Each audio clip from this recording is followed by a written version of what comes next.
To get the dealer's cost, the list of rebates, plus discounted interest rates, click on the Car Cost Canada tab at any time during the video.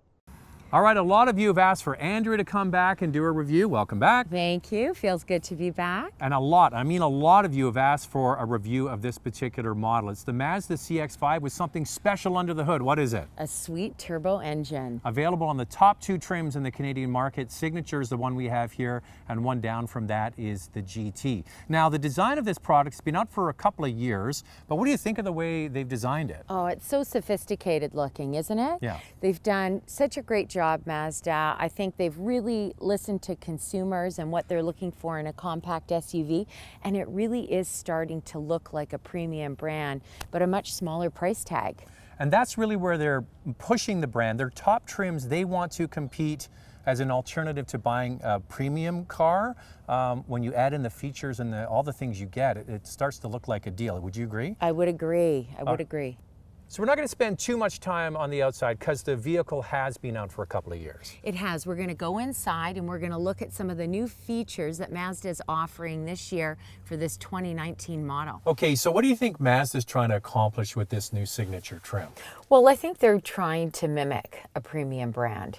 I think they're trying to provide some luxury in their brand and make it unique in this category. I think you're right, because if you look around the industry at non-premium brands and you think about the interiors they have, most of them are really cheap, plastic, fantastic on the inside. And I've always said, and you might agree with this, if you covered that Mazda sign on the steering wheel and you put somebody in this, what would they think they're driving? They'd think they're driving an Audi. Or a BMW, right? Or a BMW. For me, having an Audi, I find that things are very similar in here.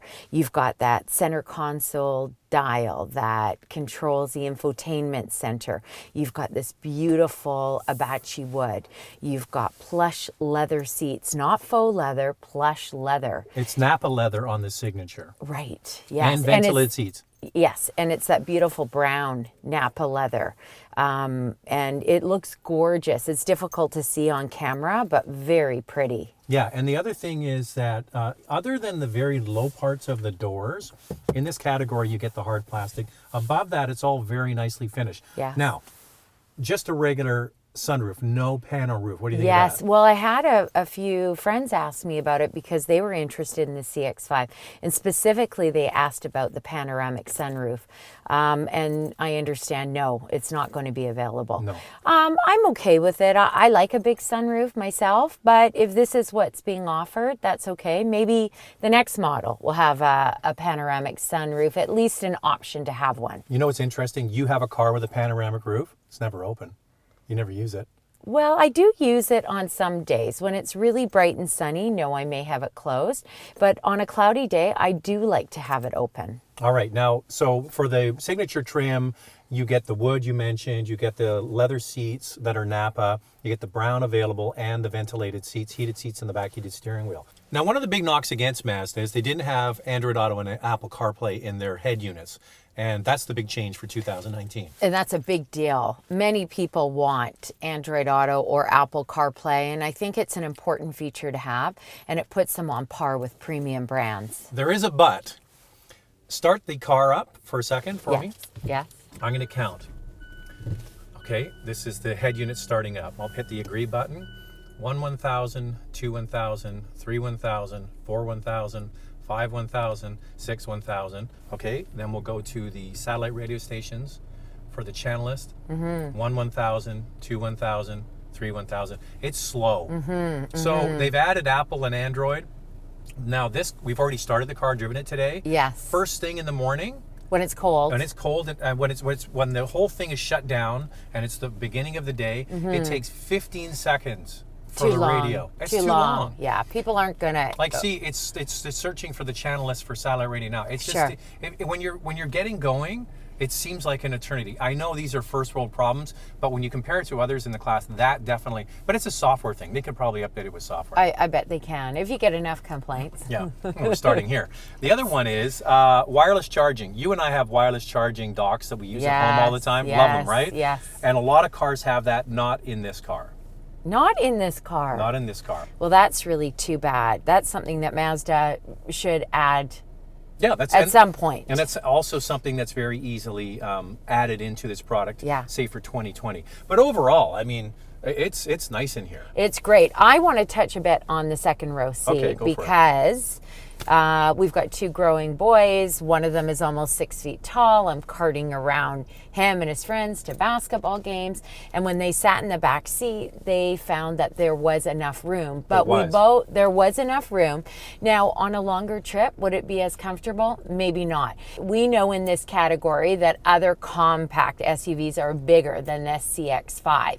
So when you take a look at space, and if it's the most important thing for you, then maybe you would like more space in the second row. Yeah, like you can, like, you know, the winners in size, I think, of the CRV, the new RAV4 is quite roomy in the back seat, but this is just a little bit smaller. But I just drove the RAV4 at the launch in California, and yes, it's nice inside, but it's got nothing on this in terms of quality. Nothing. And that's where I was saying you've got to find a compromise somewhere. So if space is the most important for you and you need extra leg room, then maybe the CX-5 isn't the right vehicle for you. But for me, for my everyday use, it worked out great. And we had the luxury feel, we had enough space. The cargo area was great for the dog. It was great for my groceries.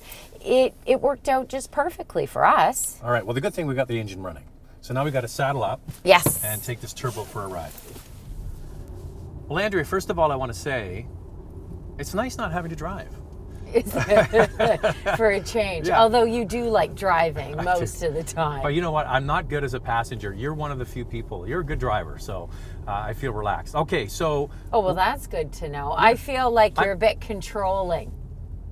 What? Yeah, No. yeah, with your driving, you like things a certain way. I like to drive. That is true. Yes, but yeah. you're a good driver. Now, I'm publicly claiming that you're a good driver. Thank you. Thank you. I'm going to take that and run with it. Take the props. Yeah.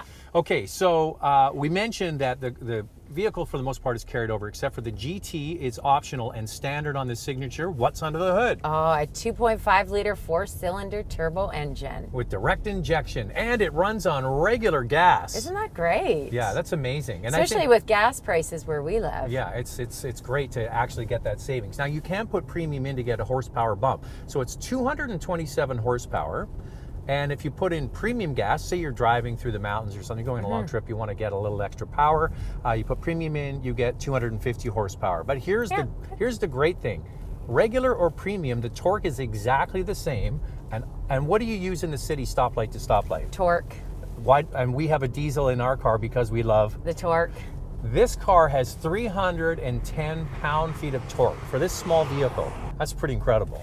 It's really incredible, and it's actually the same engine that's in the CX-9, which is a much bigger vehicle. And you drove that last year, it was about a year ago, and you loved it, right? I loved it. It had a ton of power as well, but I can't believe this. Here you've got a smaller car with the same engine, and it is so sporty and fun to drive. It was so enjoyable. I gotta say, I was really impressed.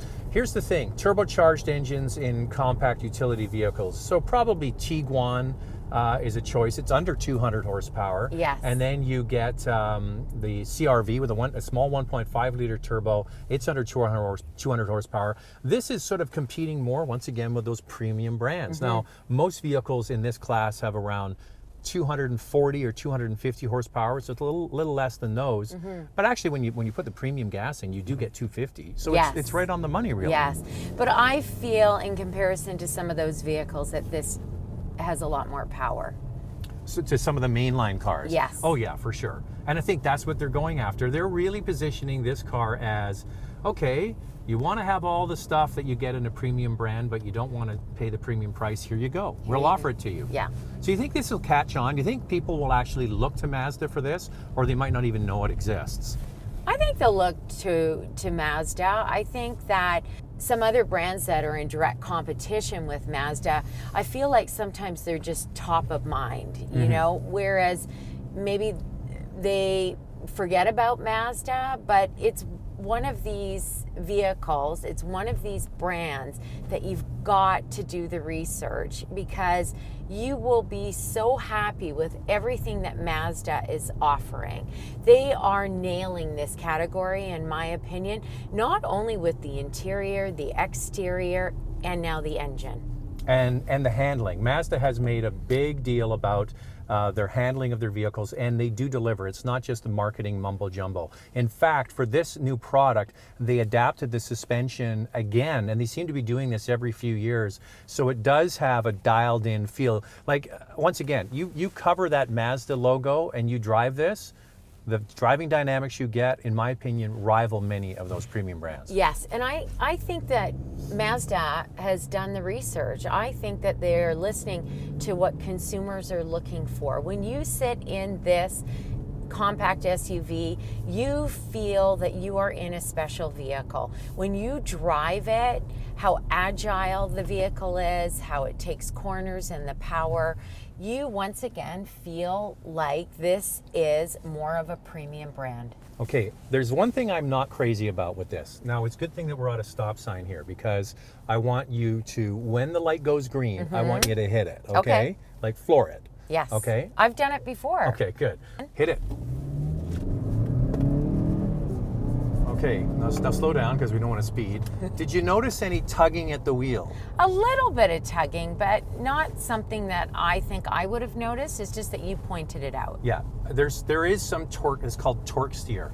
The power is going to the front wheels, and that's a big differentiator between this and those premium brands. When you get a Q5 or an X3 or an X1, they have what's called a rear wheel bias all-wheel drive system. So the power mostly is going to the rear wheels. This is what's called a front wheel drive bias system. So it's trying to put that 310 pound-feet of torque to the front wheels, and that's where you get it pulling a little bit. Now, I notice it most when you're going around a corner and you're hitting it hard, the wheel tugs, and that's where the premium brands have a leg up on this. But that's really it. One other thing is no paddle shifters. No, you were saying that you were missing that.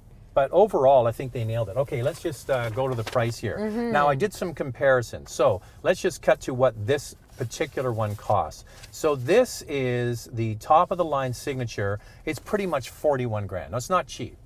No, but it's actually, when you think of what you're getting in it, and it's very similar to a premium brand, minus some of the things that you've been talking about. It's not a bad price. Okay, I'm going to compare it. A base BMW X1, not the X3, the X1, yes, starts at the same price. Yeah. And it's not going to have the leather and all that. No. A base Q3, that's the old one. That's not even the new one that's going to arrive soon. Yes. Is basically 39. And this Mazda, the interior is, in my opinion, much nicer than the Q3. Yeah, not the new one, the one that's Not out the right new now. one, But here's the shocker. previous. Here's the one that I think a lot of people are going to be interested in. The new top of the line RAV4 Limited, okay, not the hybrid, not the fancy hybrid one they have. The top of the line RAV4 Limited is the same price as this. No turbocharged engine, and certainly not this interior. No, unless you are looking for more space, which the RAV4 has, this is the vehicle to get. One other one to mention is the Touring, the CRV Touring is $39,000, so about $1,000, $1,500 less expensive than this. But this is brand new, and the RAV4 is brand new. So trust me, when the new CRV gets updated, they'll put the price up too. Yes, That's exactly what they'll do. For a vehicle that's around $40,000 and a compact SUV that is in competition with the CRV and the RAV4, it's impressive. It's not even in the same league. So, from what you've talked about on the inside, I'm guessing you like this, right? I do. So, what are your final thoughts on the CX-5? Well, I think that Mazda really nailed this. From its luxurious interior on this Signature trim, you've got some beautiful wood trim, and then you've got this turbo engine that is sporty and fun to drive. You take corners easily, it hugs the road. I have to say, I really enjoyed driving this compact SUV, and I've been in quite a few of them. Now, would you consider the Mazda? I know the badge is important. Yes, well, I would consider the Mazda because if I'm going to move into a premium vehicle and I'm on a certain budget, I may not get that luxurious feel on the inside that I'm really looking for. And so this would be a great compromise. So basically what you're saying is it all comes down to your situation. If you can afford a luxury product, a lot of people will go that way. But you're saying if you can't, this is a good way to get all those features without the brand name. Yes, well, it's a good compromise. If you're on a budget and you only have so much to spend, then this Mazda offers all of that. They do need to work on a few things. The radio was really slow on startup. I'd like to see paddle shifters, a few minor things, but I think for the most part, if you're in the market in this price range, you should drive it, right? Yes, and it even comes with a BOSE stereo system. It has all of these extras. Yeah, they did a good job. They did a great job.